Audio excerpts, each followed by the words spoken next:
এক মাদ্রাসায় এরকম খাদেম ছিল, তো খাদেমের সাথে বাচ্চারা খুব দুষ্টামি করতো, ডাকতো গরু। কি হ্যাঁ, পড়ার সময় গরু ডাকতো। তো ও ছিল একটু সাদা সিধা, সাদা সাদা সিধা বোঝেন, সরল ছিল, সরল সহজ সরল, একটু হাবলা টাইপের, তো বেশি মাথায় নিত না।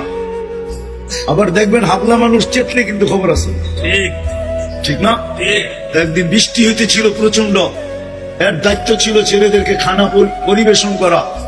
তো খানার সময় গেছে, খানা নিয়ে আসে না, তো ছেলেরা চিৎকার দিতেছে গরু কই গেল।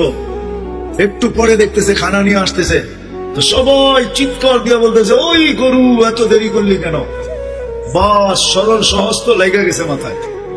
খানা নামায় দিয়া মোহতামিম সাহেবের কাছে যায় বলতেছে চাকরি করবো না। কেন?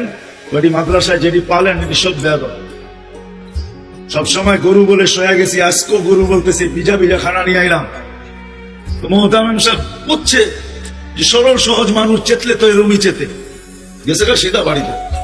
রাত্র 3টার সময় আসতেছে, আইসা মোহতামিম সাহেবের দরজায় খটখটাইতেছে, জিজ্ঞাসা করছে কে? হুজুর আসছি। কি জন্য? চাকরি করবো। তুমি না দিনের বেলা চলে গেলে চাকরি করবো না? এতদিন চাকরি করতেছিলাম শুই না, এখন চাকরি করবো দেখা। বলছে এটা আবার কি দেখা চাকরি করবে মানে? আমি স্বপ্নে দেখতেছিলাম কিয়ামত হয়ে গেছে, আমি পুলসিরাতের পাশে গিয়ে দাঁড়ায় আছি, পুলসিরাত চুলের মতো চিকন, তলোয়ারের মতো ধার। ভয় পাইতেছিলাম এটার উপরে পা রাখবো তো রাখবো কি করে। একটু পরে চিৎকার শুনলাম, তো দেখলাম মাদ্রাসার ছেলেগুলা সবগুলা হইহুল্লার করতে করতে আসতেছে। ওরা পুলসিরাতের পা দিতে দেরি, এটা সুপার হাইওয়ে হয়ে যেতে দেরি হয় নাই।